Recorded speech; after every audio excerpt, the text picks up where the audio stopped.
Baik, kita akan bahas bagian yang pertama ya. Di sini tryout yang bagian pertama, numerik yang level 1. Ya, kalau nanti kini gambarnya kurang besar akan saya perbesar. Di sini ya ada berapa soal nih totalnya? Coba kalau kita scroll ke bawah. Ada 12 atau berapa ya? Lupa. 12 ya. Ada 12 soal. Nanti kita catatnya berapa. Baik. Ini bagian pertama ya. Bagian pertama itu ya inilah gambaran mengenai AN ya. Jadi ada gambar, ada data, ada apa namanya? Grafik ya seperti itu, kemudian soal cerita ya. Ini tipe-tipe soal HOTS ya. Namanya higher order thinking skill gitu ya, seperti itu. Jadi sebenarnya mungkin soalnya gampang, hanya saja apa namanya?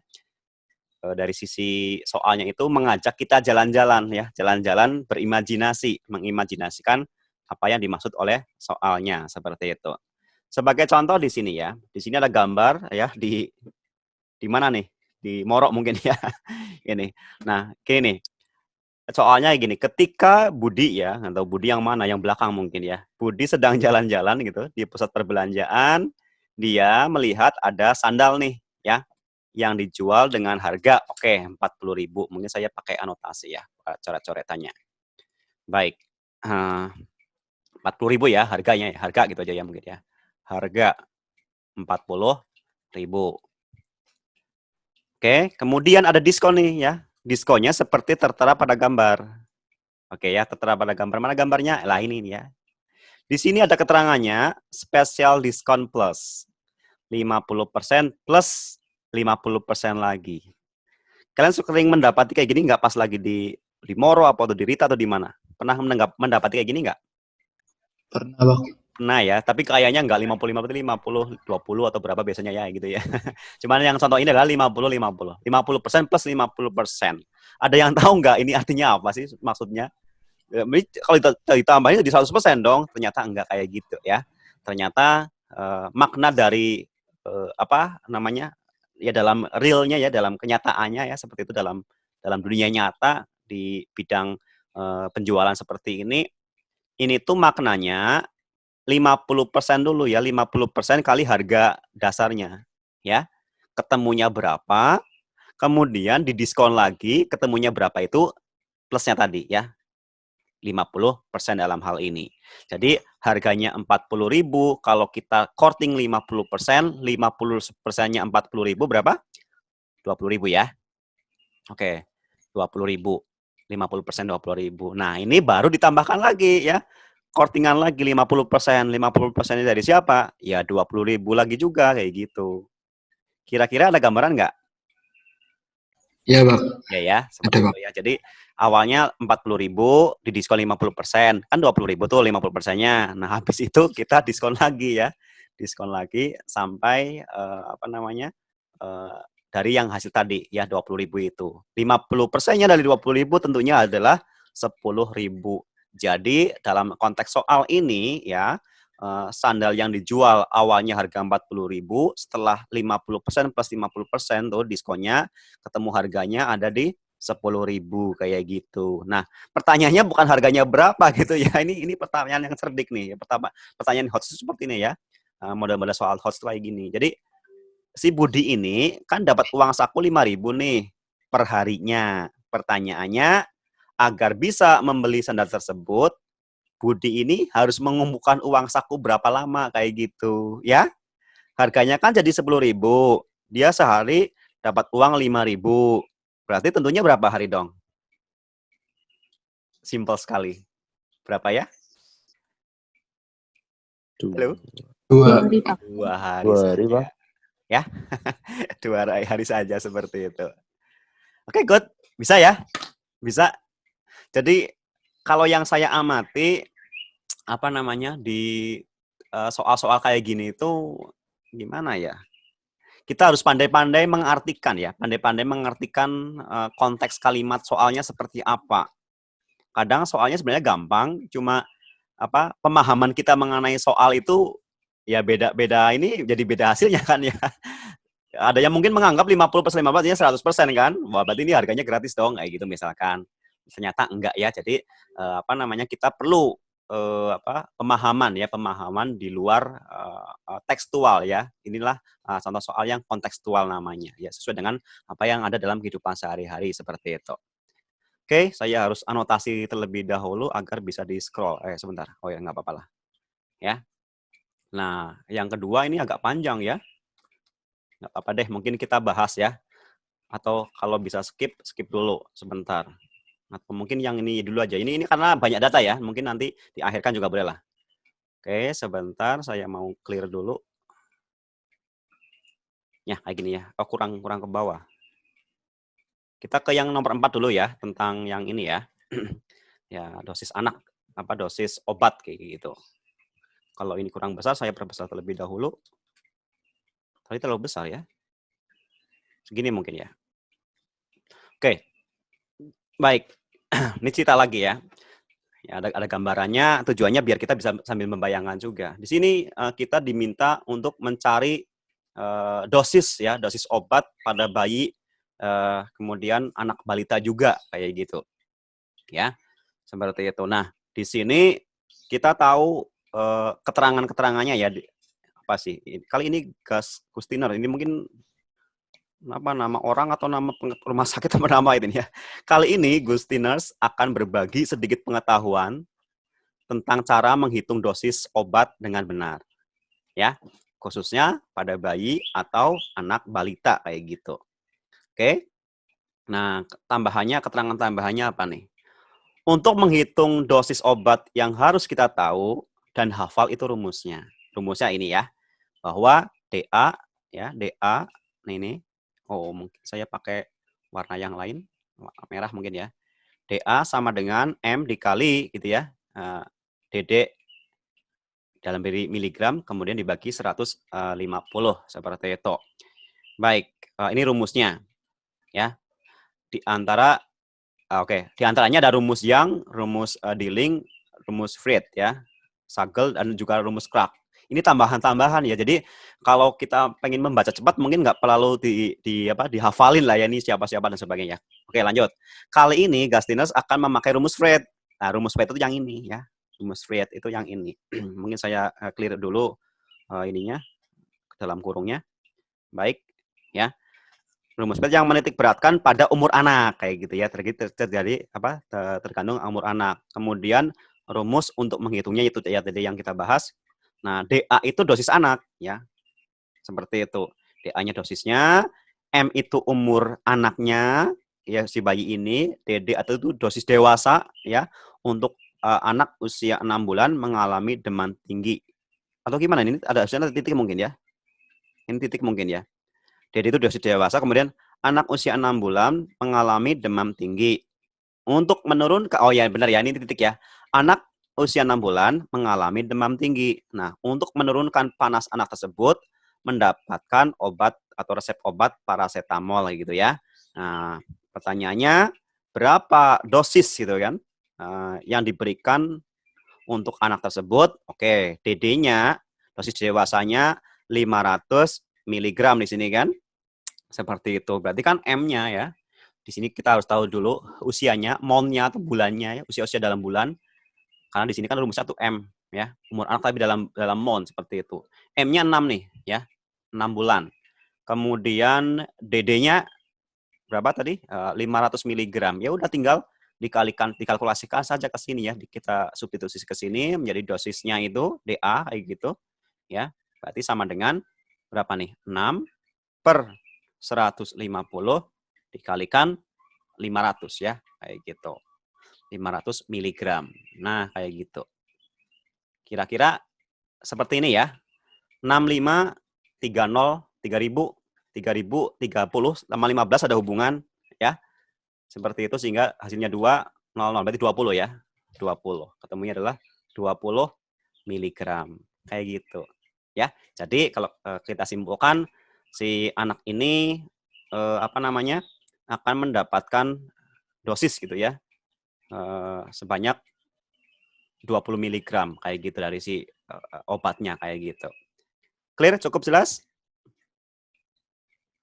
Jelas, Pak. Oke, Jelas, Pak. Oke, Petra.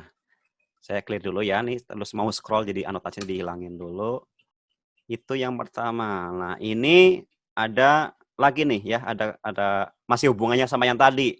Nah, seandainya besok AN soalnya seperti ini gitu ya, maksudnya soalnya bersambung ya.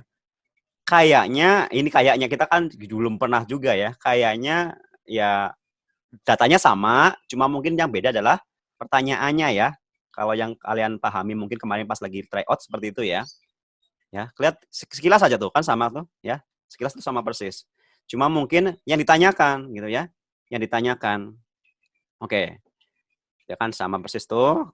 Ah, dari informasi di atas, lah ini keterangan ini kalimat bedanya ya. Dari informasi di atas ada satu aspek yang belum masuk dalam perhitungan. Oke ya, ada aspek yang belum masuk perhitungan. Misalkan kita sebagai orang tua balita, aspek apa yang masih harus diperhatikan dalam perhitungan dosis obat pada bayi dan balita tersebut? Nah, ini gimana nih? Keterangan di sininya kan nggak ada nih. Ya, kira-kira apa dong ya? Kira-kira menurut kalian apa nih? Kan apa namanya? Di sini ada bulan saja nih, bulan. Ini hal-hal seperti ini tuh harus apa ya istilahnya? Kontekstual. Kita dalam kehidupan sehari-hari itu apa gitu loh. Ya. Sepengetahuan saya gitu ya, dalam hal pengobatan terhadap balita gitu ya, itu tadi dosis gitu ada rumusnya, kemudian tidak kalah penting berat badan ya. Berat badan anak itu penting juga untuk diperhitungkan dalam menentukan dosis ya, seperti itu. Tidak sembarangan. Kan bayi itu ada yang berat badannya besar, ada yang masih kecil ya, seperti itu. Maka ini sangat penting ya, pemahaman informasi mengenai data tambahan yang mungkin belum ada di sini nih, seperti itu. Jadi misalkan kita sebagai orang tua balita, aspek apa yang masih harus diperhatikan dalam perhitungan dosis obat pada bayi dan balita, yaitu kemungkinannya adalah berat badan itu yang paling sering ya. Yang lainnya kira-kira apa? Ada lingkar kepala juga ada sebenarnya, ada lingkar kepala, kemudian ya mungkin kalau udah agak sedikit lebih ini ada apa itu namanya tinggi badan ya, seperti itu ya. Makanya kan kalau kita mau periksa tuh ya, bahkan kita yang udah dewasa pun gitu ya. Kalau kita sebagai orang dewasa kan kalau mau periksa apa? Berat badannya ditimbang dulu kan. Kemudian apa? Usia ya, usia ditanyakan juga. Kalau tadi usia sudah ada ini 6 minggu ya. 6 bulan. Seperti itu. Kemudian apa? Biasanya kita diukur dulu ya tekanan darahnya ya, tekanan darah, kemudian apa itu? Suhu tubuhnya juga ya, sama seperti itu kalau untuk orang dewasa kayak gitu. Jadi itu gambaran-gambaran mengenai penentuan mungkin dari bapak dokter atau ibu dokternya menentukan dosisnya ya, seperti itu. Oke, clear? Cukup? Iya, Pak. Cukup. Sip. Nah, apa namanya? Sekarang mungkin kita ke nomor 6 ini ya. Di sini ini ada di matematika ya. Ada di matematika. Ada sebuah perusahaan, ya nggak apa mereknya apa, terserah gitu ya, memproduksi peralatan bahan baku nih. Nah, ya, bahan baku elektronik, ada resistor, kapasitor, kemudian ada transistor. Jadi di-match-kan dalam kehidupan sehari-hari. Padahal kalau diisi istilah resistor, kapasitor, transistor kan ini istilah fisika ya, atau istilah elektronika kan, seperti itu. Jadi dikombinasikan ya antara mapelnya kayak gitu. Memang si AN ini memang tidak mengacu ke salah satu mapel saja. Jadi memang dikondisikan agar semua mapel atau banyak mapel terpenuhi di sini kayak gitu loh. Ya. Oke, persediaan per hari diharapkan mencapai 120 resistor ya. Diharapkannya gitu ya. Seperti itu, ada 120 resistor, 120 transistor, terus 120 juga kapasitor ya, yang diproduksi oleh 2 mesin ya. Kita ada punya 2 mesin kayak gitu ya. Ada mesin A, ada mesin B kayak gitu ya. Nah, mesin A untuk setiap satuan kerja mampu memproduksi berapa nih? 20 R, 10 T, kemudian 10 K gitu ya. Ini kita masih bongkar soalnya ya. Kemudian kalau yang mesin B bagaimana? Dia mampu memproduksi 10 R, 20 T ya, kemudian 30 K kayak gitu. Nah, Oke, ini saya harus scroll terlebih dahulu. Kalau scroll ininya nggak ikut scroll ya. Nah, sebentar, ini tadi mana? Jika digambarkan, maka daerah penyelesaian di atas akan seperti gambar berikut ini. Ya. Nah, pertanyaannya di sini, berdasarkan gambar daerah penyelesaian di atas, masalah optimasi yang mungkin muncul bagaimana ya? Nah, ini apa?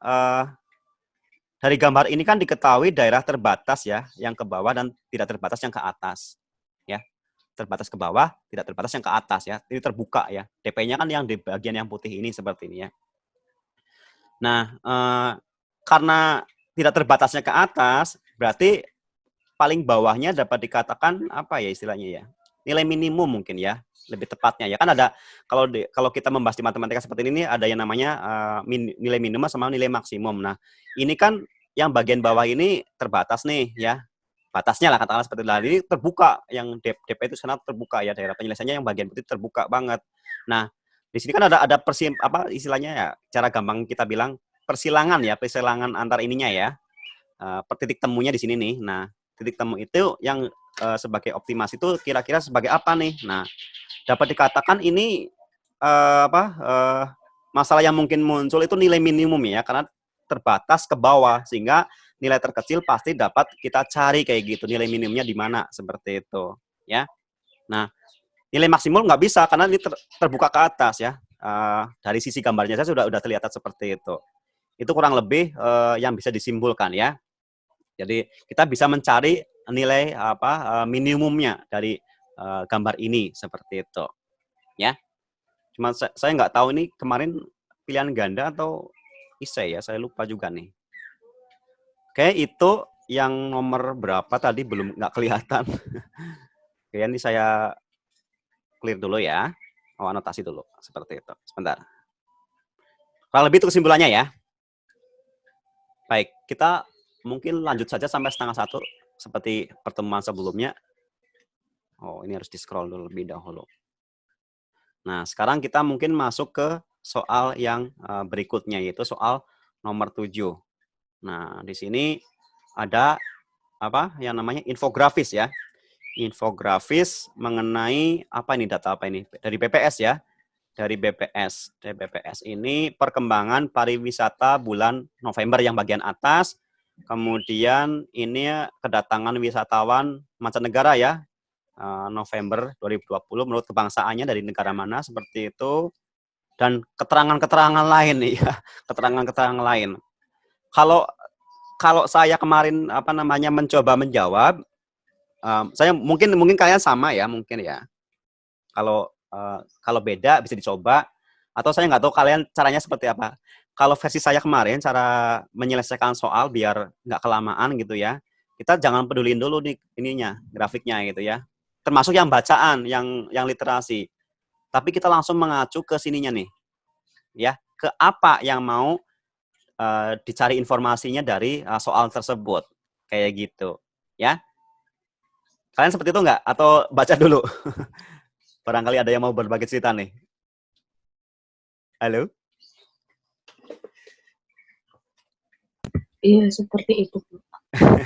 Ya, jadi ya di ini aja soalnya apa sih yang ditanyakan apa kayak gitu. Biar kita nanti kalau kita melihat-lihat kayak gini dicek satu persatu kelamaan waktunya ya. Jadi saran saya ya mungkin kalian juga sudah menjalankan ya, soalnya aja tentang apa nih atau apa yang diminta sama soal. Kan di sini nih ya. Berdasarkan infografis di atas, seharusnya per November 2019 ya, tingkat penghunian kamar atau TPK ini di sini kan ada singkatan-singkatan di sini ya. Oke. TPK hotel klasifikasi bintang ini mencapai berapa persen kayak gitu ya. Nah, setelah tahu pertanyaannya itu berarti kan kita fokusnya ke yang 2019 ya dan bulan November gitu loh. Per November 2019. Di sini mungkin ada data nih ya, November tapi 2020 mungkin boleh kita abaikan terlebih dahulu. Kayak gitulah. Kita cari yang November 2019. Misalkan yang ada 19-nya nih, yang ini misalkan ya seperti ini ya. Seperti itu. Oke. Kurang lebih caranya ya, tipsnya ya kayak gitu ya. Oke, Iya, nah Bang. sekarang kita tinggal nyari nih datanya 2019 kayak gitu ya. Data yang 2019-nya. Nah, kira-kira yang mana nih kan gitu kan? Kira-kira yang mana nih kayak gitu.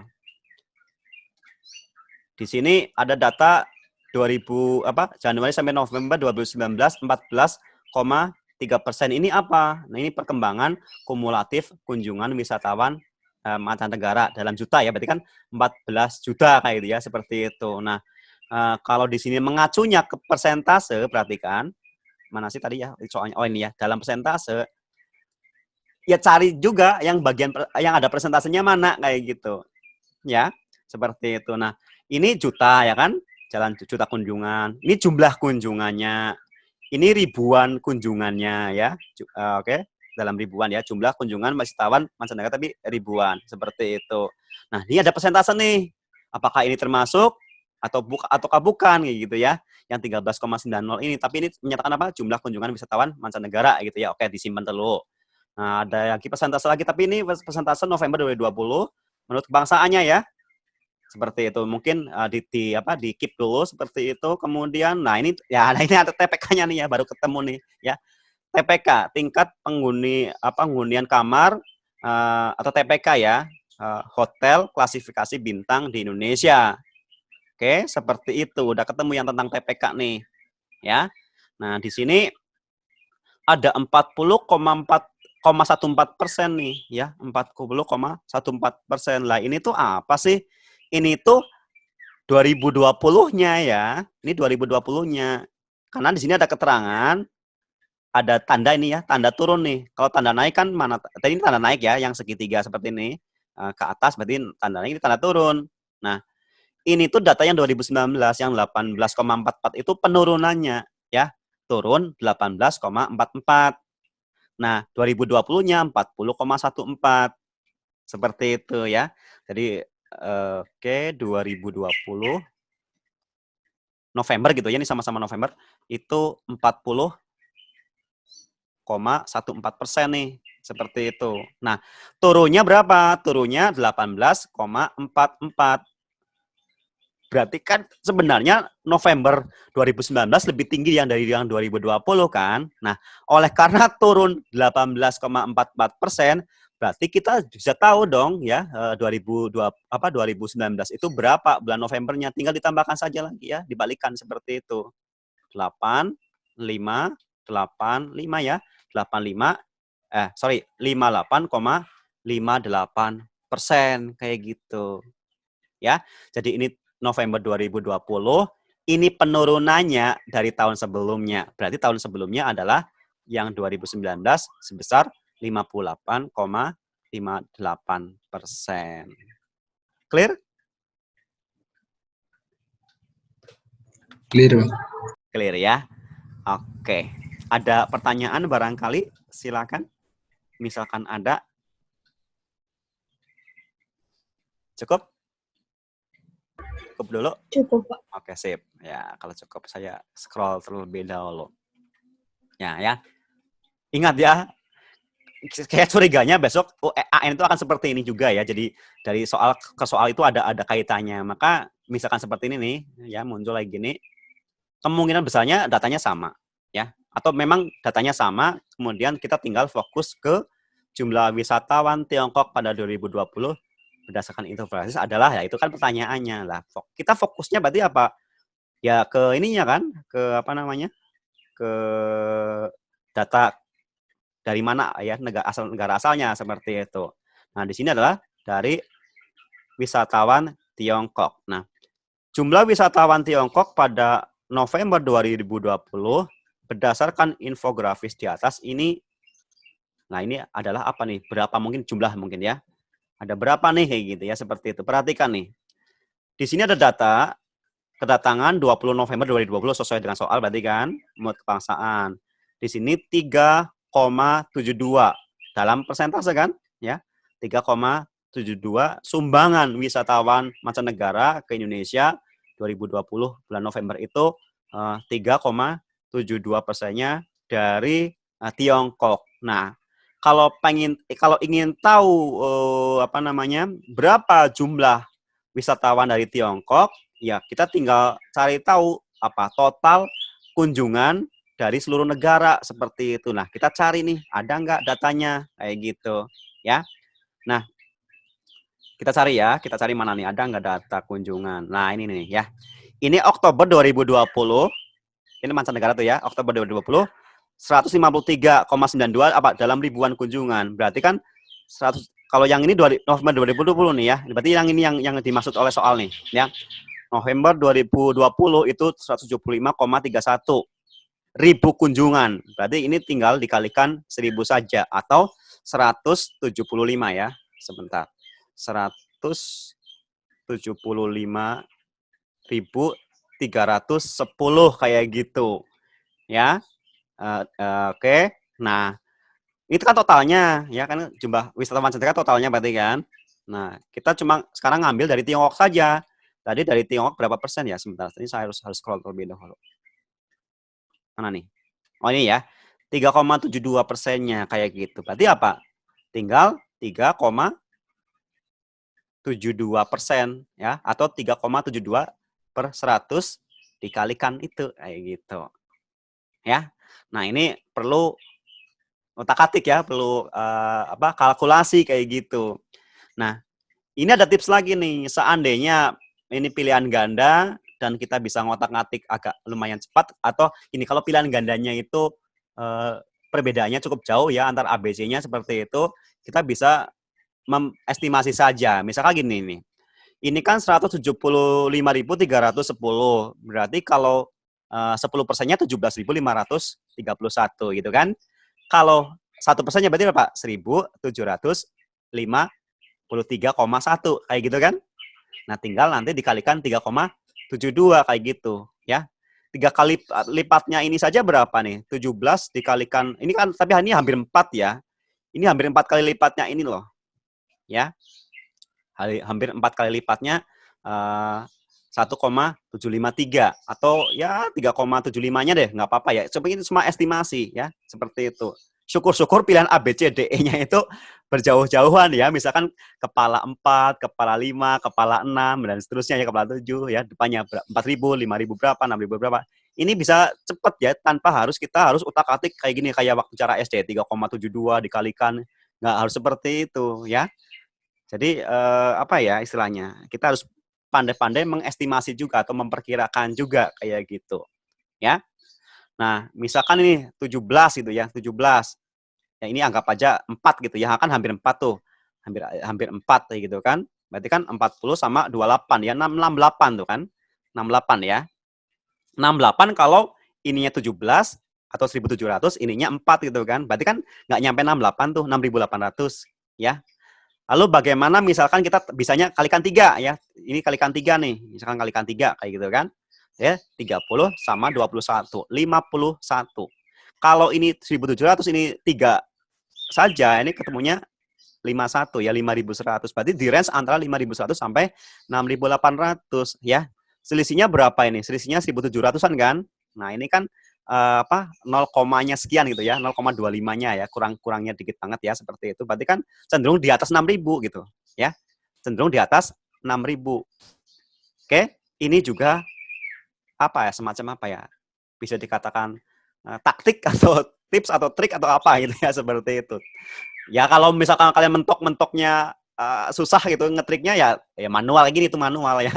1.753,1 dikalikan 3,72 dihitung manual kayak gitu. Cuma ini tips, misalkan kalian menemui pilihan gandanya kayak gini nih, A, B, C, D, E, misalkan ya 8.000 berapa, 7.000 berapa, 5.000 berapa gitu. Dapat dikatakan nanti jawabannya yang ini kan, yang 6.000 berapa kayak gitu ya, tanpa harus memikirkan kita belakangnya. Seperti itu. Kira-kira nyambung? Iya, Pak. Ya, kayak gitu ya. Jadi gimana ya? Ya ala bisa karena biasa mungkin ya, semakin tinggi jam terbang, biasanya orang itu memiliki intuisi yang lebih baik lah, ya. Seperti itu. Oke, sambil dipikir-pikir, sambil kita scroll ke bawah, barangkali ada soal yang menarik ya. Seperti itu. Ini 9, 10 sama. Wah, ini agak lumayan panjang juga, tapi nggak apa-apa, mungkin kalau memang perlu kita bahas, dibahas aja ya.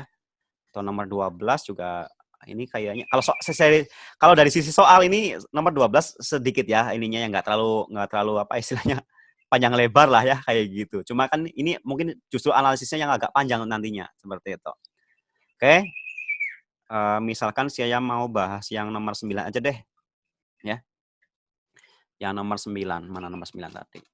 Karena ini kebetulan ada 2 ya. Sebentar, saya mau ambil minum terlebih dahulu. Sebentar banget ya.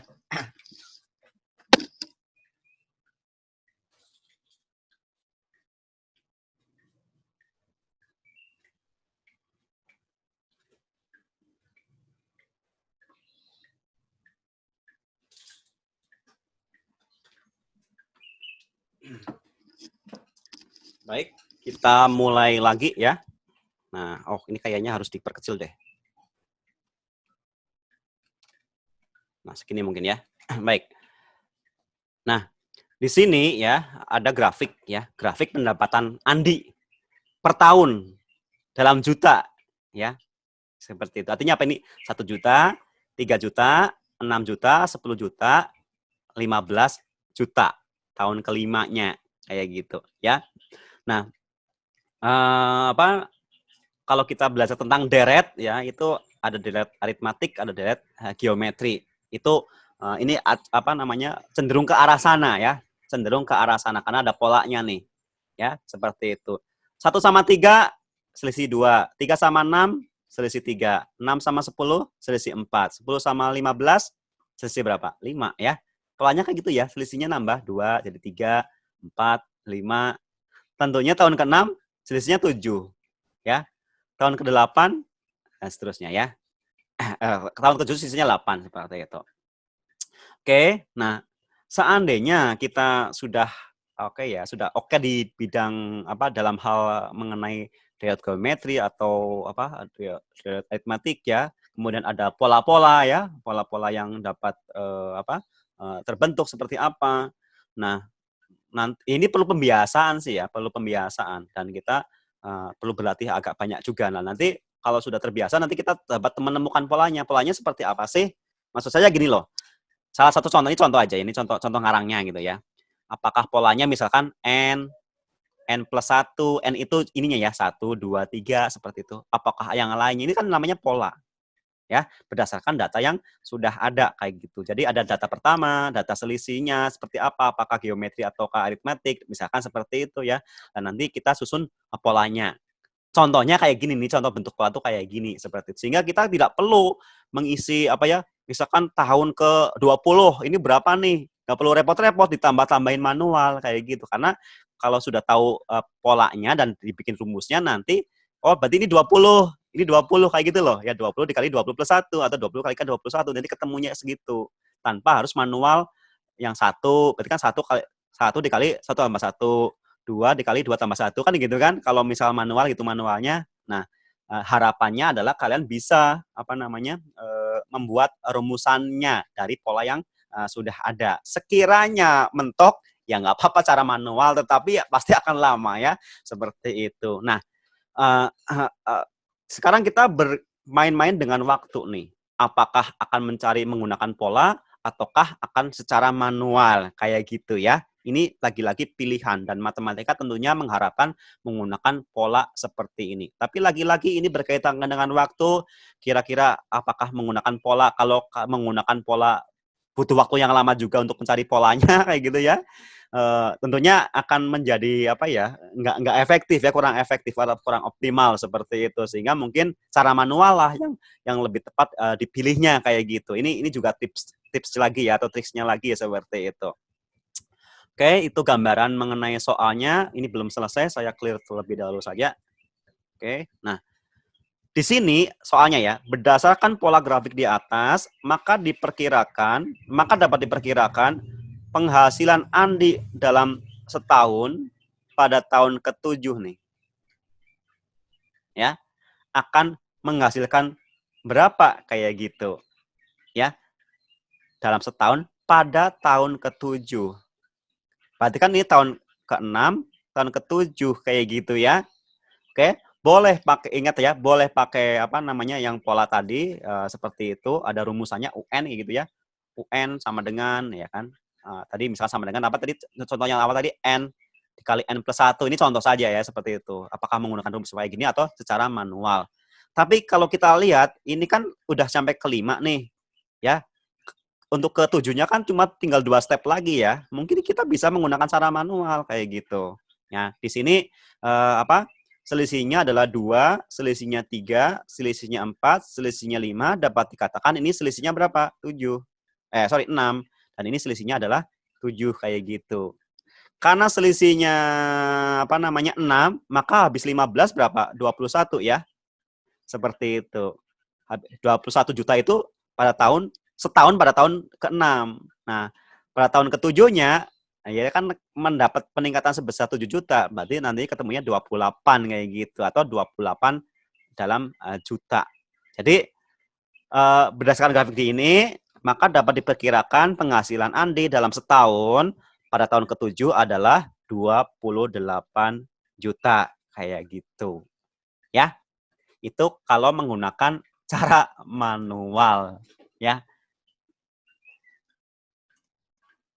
Halo, masih bersama saya? Halo? Halo, Pak. Masih ya? Oke, sip. Ya. Oke, kalau masih sip. Oke, kalau menggunakan rumus, kira-kira ada yang tahu nggak rumusnya seperti apa? Ini kan, sebentar, ini N-nya ya. Mungkin ini kita agak sedikit bongkar deh. Ini kan N-nya. N ke-1 sampai N ke-7 tadi ya, seperti itu. Kira-kira di otak-atik ya sebenarnya sih ada prosesnya, ada cara mendapatkannya ya. Misalkan N awalnya berapa ya, seperti itu. Terus selisihnya gimana, seperti itu ya. Nah, apa namanya? Kemungkinannya itu gini nih. Ini N kemudian kalau N+1 gitu ya. 1 sorry, untuk N1 ya, untuk N sama dengan 1 gitu. Untuk N-nya sama dengan 1 berarti ya. Katakanlah ini seperti ini dulu ya. Saya otak-atik dulu nih. Nah, kalau U-nya 1 gimana? 1 dikali 1+1 kan? Ya, ketemunya berapa? 1 dikali 2. Ketemunya 2. Oke. Padahal ini 1. Ya, ininya 2, ini 1. Kalau U-nya apa? N-nya 2 ya. Berarti U2 kan? U2 berarti 2 dikali 2+1. Ya. Berapa nih? 2+1 3 kali 2 6. 6 ini 3 ya. Kemudian kalau U-nya apa N-nya 3, berarti kan 3 dikali 3+1. 3+1 4. 4 kali 3 12. Udah kelihatan polanya belum? 2 1 6 sama 3 12 sama 6. Kelihatan ya? Hubungannya apa yang merah sama yang aslinya dari soal? Bahwa gimana coba? Ada yang mau ngasih pendapat? Belum? Satu lagi deh. Misalkan ini ya. Misalkan yang ini nih, data yang keempat. Berarti 4 dikali 4+1 ya. 5 kan? 5 kali 4 20. Lihat. Apa hubungan 20 sama 10, 12 sama 2, 6 sama 3, 2 sama 1? Kira-kira hubungannya apa? Ada yang mau ngasih pendapat? Halo? Halo? Kelipatannya bukan. Gimana? Cindy, siapa tadi? Aku salah. Atau ini deh, apa pakai chat. Chat boleh deh kalau nggak pakai ini. Saya agak pendengung suaranya di sini. Oh, enggak. Bisa pakai chat boleh. Ini gampang banget ya. 20 sama 10 hubungannya apa? 12 sama 6 hubungannya apa? Separuhnya betul nggak ya? Separuhnya ya? Ya nggak sih? Ya nggak? Separuhnya ya? Ya, kelipatannya. Oke, kelipatan duanya kan? Yang kita otak-atik ini kelipatan duanya. Padahal aslinya separuhnya kan? Kita otak-atik ini dapatnya 2, padahal hasilnya 1. Kita otak-atik ini ketemunya 6, padahal harusnya 3. Artinya rumus ini kita kalau mau ini ya, tinggal berarti yang benar ini nih, yang benar. Gitu ya, seperti itu. Sebentar. Berarti yang benar ini dibagi 2, kan kayak gitu. Ya enggak? Coba aja deh. Punya 1. 1 ditambah 1 dikali 2, 2 bagi 2, 1. Ya kan? 2 dikali ini 3 kan? 2 tambah 1 3. 6 bagi 2 3. Benar tuh. Seperti itu. Sehingga kalau U yang ke-7, tahun ke-7 nih, berarti 7 dikali 7 plus 1 dibagi 2 kayak gitu. 7 dikali 8 56 dibagi 2 28. Benar ya? Tepat sesuai dengan prediksi yang tadi ya, 28. Kira-kira bisa kayak gini? Halo? Insya Allah. Bisa ya. Jadi gitu tadi ya. Jadi kita boleh mungkin ya ini tergantung kebutuhan kita masing-masing sih. Memang harapan gini, rumus itu sebenarnya mempermudah kita ya, tetapi jangan jangan dihafalkan lah. Ya intinya rumus itu ya mempermudah kita dan kita nggak perlu menghafal pun kalau kita sering pakai akan dengan sendirinya hafal ya. Semakin sering kita try out atau uji coba, semakin kita sering mengerjakan soal, kita tahu polanya nanti ya. Oh, kalau soal kayak gini mah pakainya kayak gini nih, cocoknya kayak gini kayak gitu ya. Atau pakai intuisi kayak gini aja nih karena ini 5 ke 7 kan cepet banget nih. Untung ini tahun ke-7, bagaimana kalian tahun ke-20 gitu ya. Kalau tahun ke-20 bagaimana coba? Kalau tahun ke-20 ya repot ya. Satu ditambahin kan. Jadi kalau menggunakan rumus yang tadi udah disusun, berarti usia untuk yang N-nya ke-20 gitu ya, tahun ke-20 nih setelah dia bekerja, berarti kan 20 kali 20 plus 1 kayak gitu. Ya. Atau 20 dikalikan 21, kemudian dibagi 2 kayak gitu kan. Itu penghasilan dia selama setahun kayak gitu. Atau ketemunya berapa? 10 dikali 21, ketemunya 210 juta kayak gitu ya. Jadi di tahun ke-20 nih penghasilan Andi selama 1 tahun adalah 210 juta. Oke, cukup? Cukup ya? Cukup, Pak. Sip. Cukup. Oke, sebentar. Saya minum lagi.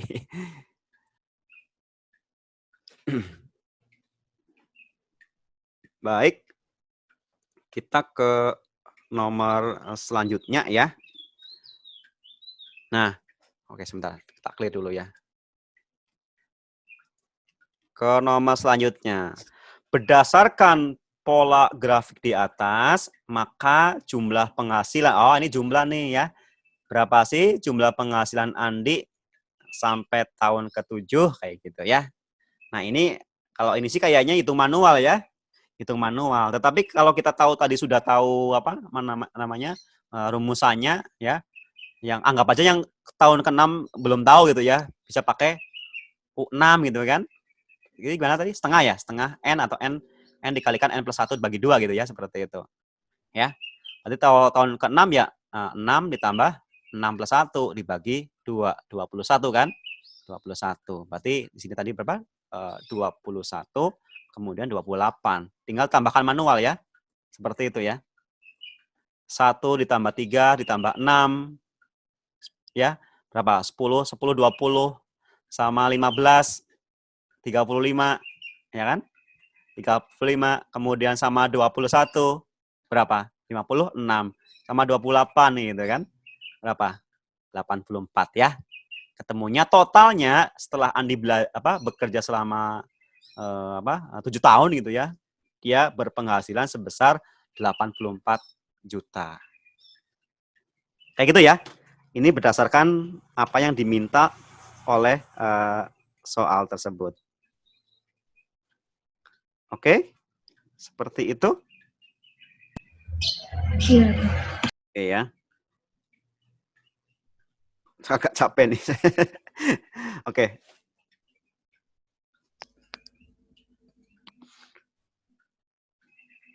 Nah, ini gampang tapi ya itu ya, karena datanya banyak makanya kita harus jeli ya. Kita harus jeli. Oke, ini mungkin kita skip dulu yang ininya nih. Data ininya di skip dulu, langsung ke sini ya. Berdasarkan kriteria di atas, maka vaksin yang paling aman. Sebentar, ini saya kayaknya harus scroll up dulu. Udah cukup ya ini segini mungkin ya. Berdasarkan kriteria di atas, maka vaksin yang paling aman diberikan kepada rakyat negara EduPrime gitu ya. Berapa nih gitu ya? Berapa? kriteria yang mana kayak gitu ya. Ini apa sih, mungkin vaksin yang mana gitu mungkin ya, vaksin A B C D E gitu mungkin ya di soalnya ya, karena ini nggak ada pilihannya lagi, ini cuma ada pembahasan saja. Oke, mungkin maksudnya kayak gitu ya, ini mungkin vaksin A ya A gitu ya, anggap aja seperti itu. Ini pilihannya vaksin yang mana yang paling cocok kayak gitu. Nah, perhatikan ya, dalam pernyataannya Badan Kesehatan Dunia itu WHO mengeluarkan maklumat bahwa vaksin yang dapat digunakan manusia apabila memenuhi syarat berikut. Pertama, kandungan antigen P21-nya antara 12 sampai 20. Cari 12-20 yang tidak memenuhi syarat, coret. Ya. 20 oke, coret. Opsinya tinggal 2 tuh. Antara B atau C. Cepet ya. Kayak gitu ya. dari syarat pertama aja nih. Syarat pertama ya. Kandungan antigen P21 antara 12 sampai 20%. Ini 24,25, ini 22. Tidak memenuhi syarat. Atau sebentar nih, saya benar apa sih? Oh, P21 mengandung. Oke, sip. Ini konsentrasi benar ya? Benar ya? P21-nya ini ya. Mbak saya salah nih. Benar ya, ini konsentrasinya ya. Betul, sip. Nah, kemudian apa? Lulus uji klinis minimal 50%. Nah, minimal nih ya. Ini 49% tuh yang B. Berarti memenuhi syarat enggak? Enggak. Coret. Kayak gitu. Enggak ada opsi lain lagi selain vaksin C kan? Kita nggak usah mikirin dulu yang ke bawah-bawahnya lagi nih. Karena udah nggak ada opsi yang lain. Ya. A, D, E sudah salah dari awal tuh, dari level ininya ya. Kemudian B tidak memenuhi syarat bagian uji klinisnya yang 49%, padahal di sini minimal 50%. Sudah ini 65% sudah paling ini ya. Ini sih cuma ya harusnya memenuhi yang bagian-bagian sini. Cuma ini dari data yang kita bahas 2 ini aja sudah bisa melihat hasilnya ya. Seperti itu. Jadi yang paling aman gitu ya, yang paling aman adalah vaksin yang C. Seperti itu ya. Atau salah? Ada pendapat lain nggak? Barangkali saya salah ininya, apa namanya, ketika menganalisis. Jadi agak cepat juga ya.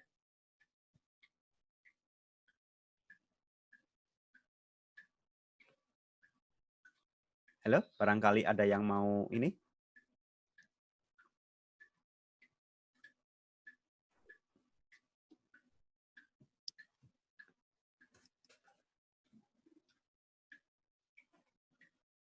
Clear ya?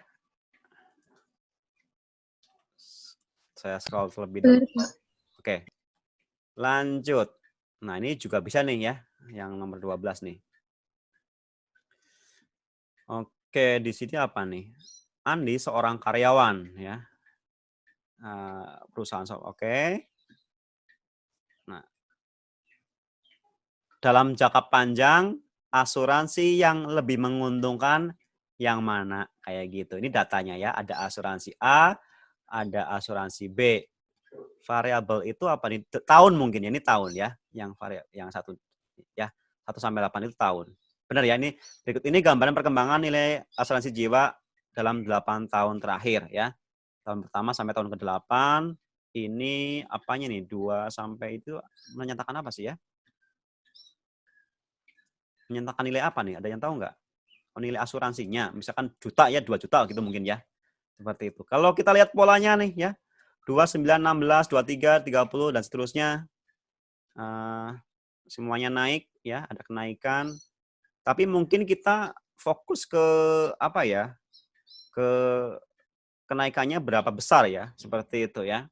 Mungkin lebih ini. Baik. 2, 9, 16, 23. Ketemu polanya enggak? Kalau ini 7, ini 7 juga. 7 juga ya, semuanya polanya 7 ya. Ya kan? Polanya 7. Kalau antar tahun kok sama, ya antar tahun ini kan 7 kan penambahannya ya, 7. Dapat dikatakan linier. Ya, dapat dikatakan linier. Nah, seperti itu. Kemudian kalau 35 dan seterusnya, ini 2, ini 3. Ya. 4, 5, 6, 7, 8. Ya enggak? Ya. Nah, ini enggak linear nih. Ya enggak kuadratis juga, tapi apa ya? Semakin tahun semakin nambahnya semakin banyak gitu loh. Kalau 8 tahun awal mungkin ya masih kalah ya kan? Ya. Ini 38, ini 51. Tapi kalau jangka panjang 20 tahun atau sampai berapa, kemungkinan yang menguntungkan adalah yang ini ya, yang B kayak gitu. Karena ini aja nambah 7 jadi 58 ya. Ini 58, ini menjadi berapa tuh? Tambah 9. Ya. 47. Nanti lama-lama kesalip nih ya. Lama-lama akan tersalip. Oke. Fungsi asuransi A berupa fungsi linear. Nah, kalau yang B bukan linear tapi kuadrat enggak sih ini? Kira-kira kuadrat enggak ya? Intinya gini loh, kalau linear itu ya, perhatikan. Linear itu mungkin saya ambil contoh 1 sampai berapa ya? 1 sampai 10 boleh deh. Ya. Anggap aja ini juga 10 gitu. Ini 10, ini 10, ini 0. Kalau linear itu gini loh, anggap aja gini ya. Anggap saja loh. Nah, 10, 10, 9, 9 gitu ya. Tapi kalau kuadrat enggak. Kuadrat itu ya 1, 1, tambah 2 jadi 4 gitu kan. Ya. Kalau ini 2 kalau linear, tapi kalau kuadratis 2 jadi 4. Ya, 3 jadi 9. Jadi lebih cepat. Mungkin awalnya landai, tapi nanti lama-lama lebih cepat gini loh. Ya. Jadi berdasarkan tipe atau pola penambahannya, yang satunya linear, satunya mungkin anggap aja kuadratis ya. Saya belum ngecek ini kuadratis atau enggak.